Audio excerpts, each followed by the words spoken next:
രാവിലെ എഴുന്നേറ്റിട്ടേ ഇങ്ങനെ മുകളിൽ ആകാശം താഴെ ഭൂമി എന്ന് പറഞ്ഞിട്ട് ഒന്നും ചിന്തിക്കാതെ എന്ന് വെച്ചാൽ ഒരു പണിയില്ലാതെ മടിയും പിടിച്ച് ഇങ്ങനെ ഇരിക്കാൻ നല്ല രസമല്ലേ.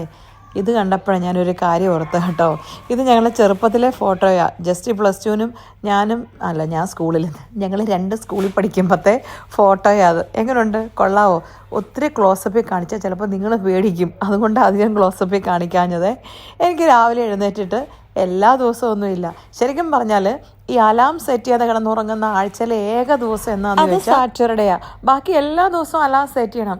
ഈവൻ സൺഡേ ആണെങ്കിലും പള്ളിയിൽ പോകണം, കൊച്ചിനെ കാറ്റഗിസത്തിന് വിടണം, അപ്പോഴും അലാം സെറ്റ് ചെയ്യണം.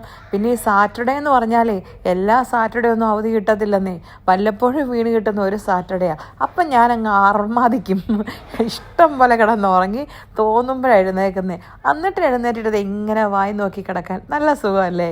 നമ്മുടെ വീടിനകത്ത് ഇങ്ങനെ എന്താ പറയുന്നത്, പച്ചപ്പും ഹരിതാപമൊക്കെ കണ്ടു കിടക്കാൻ. നാട്ടിലായിരുന്ന വല്ല റബ്ബർ തോട്ടമൊക്കെ കണ്ടു കിടക്കായിരുന്നു. ഇവിടെ കാണാൻ റബ്ബർ തോട്ടം ഇല്ലാത്തതുകൊണ്ട് ഉള്ള ഹരിതാപവും പച്ചപ്പും വെച്ചങ്ങ് അഡ്ജസ്റ്റ് ചെയ്യാമെന്ന് വിചാരിച്ചു കേട്ടോ. ഇപ്പം സമയം നോക്കി 12 മണി ആറായി. എന്ന് കരുതി ഞാൻ 12 മണിക്കൊന്നും അല്ല എഴുന്നേറ്റ് കേട്ടോ, കുറച്ച് നേരത്തെയൊക്കെ എഴുന്നേറ്റ്. ഞാൻ എൻ്റെ പല വീഡിയോയിലും പറഞ്ഞിട്ടില്ലേ, സാറ്റർഡേ സൺഡേ ഞങ്ങൾക്ക് വീക്കെൻഡ് ഓഫ് ആണെങ്കിൽ വീട്ടിൽ വലിയ കുക്കിംഗ് ഒന്നും കാണത്തില്ല. ഞാൻ ജസ്റ്റോട് ചോദിച്ചാൽ കുക്ക് ചെയ്യണമെന്ന്, ജസ്റ്റ് പറഞ്ഞു വേണ്ടാന്ന്. പിന്നെ ഇതേ ഞാൻ പറഞ്ഞ പോലെ ഇങ്ങനെ പുതപ്പൊക്കെ പുതച്ച് മടിയും പിടിച്ച് ടി വിയിൽ എന്തെങ്കിലുമൊക്കെ കണ്ടുകൊണ്ടിരിക്കാൻ അതൊരു പ്രത്യേക സുഖമല്ലേ. അപ്പോൾ ശരി, പോയിട്ട് വരാം.